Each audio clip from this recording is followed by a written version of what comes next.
Hello story lovers, welcome to జాబిలమ్మ కథలు. ఈరోజు నేను చెప్పబోయే కథ అక్క మీద చెల్లెల పంతం.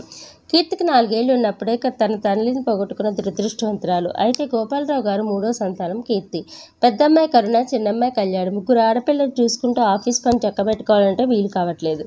రోజు కొడుకు చేయి కాల్చుకుంటూ ఇబ్బంది పడడం చూడలేని తల్లి ఒక పేదంట్లో పుట్టి పెళ్లి చేయని దీనావస్థలో ఉన్న కుటుంబం నుంచి జాలిపడి పిల్ల అంగీకారంతో పెళ్లి చేసింది. ఆమె పేరు పావని. పావని కూడా చాలా జాలి కలది. కాలక్రమంలో ఆమె ఒక ఆడపిల్లకి జన్మనిచ్చింది. ఆ అమ్మాయికి ఎంతో ఉదారంగా చనిపోయిన తన సవితి పేరు కాంచన పేరు పెట్టుకుంది.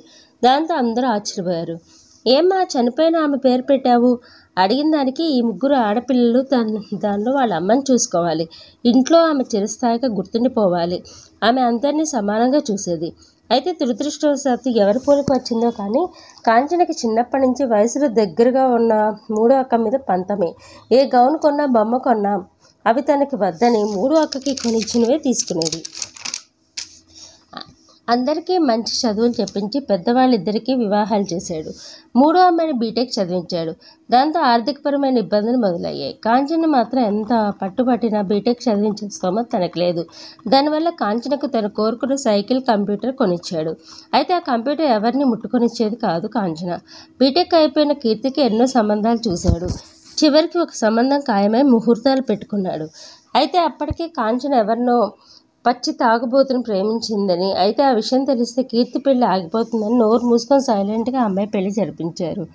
కాంచన మొదటి వారితో లవ్ ఫెయిల్యూర్ అయ్యి మరొక అతన్ని బట్టల షాపులో పనిచేసే రవి అనే అతన్ని ప్రేమించింది. MBA చదివిన తన కూతురు బట్టల షాపులో పనిచేసే అతన్ని ప్రేమించేసరికి ఆ తండ్రికి నోట మాట రాలేదు. ఏడుస్తూనే ఉన్నాడు. అయితే కాలం ఎవరికోసం ఆగదని ఆ అబ్బాయితో పెళ్లి జరిగిపోయింది. అయితే కీర్తి ఒకసారి పుట్టింటికి వచ్చింది పండక్కి. అప్పుడే తెలిసింది ఆమె 3 నెలల గర్భవతిని. తల్లిదండ్రులు ఎంతో సంతోషించారు. అయితే ప్రతిదానిలో పంతం పడుతున్న కాంచన తన భర్త తిరిగిపోతుందని తెలిసి కాపురం చేసి మరీ గర్భవతి అయింది. అయితే కీర్తి భర్తకి సొంత ఇల్లు, కారు అన్నీ ఉన్నాయి. దాంతో ఆ వైభోగం వచ్చిపడింది కీర్తికి.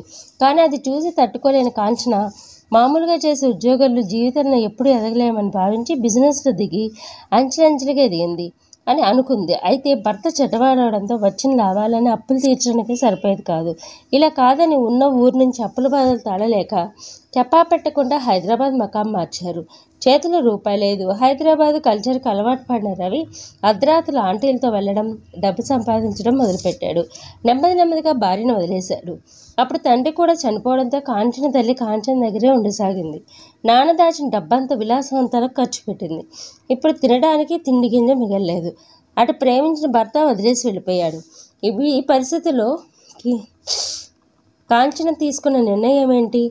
కీర్తి జీవితాన్ని చూసి ఇంకా కుమిలిపోతుందా, లేకపోతే ఇంకేదైనా కొత్త దారి వెతుక్కుంటుందా? మీకు మా కథ నచ్చితే లైక్ చేయండి, షేర్ చేయండి, సబ్స్క్రైబ్ చేసుకొని నాకు సపోర్ట్ చేయండి.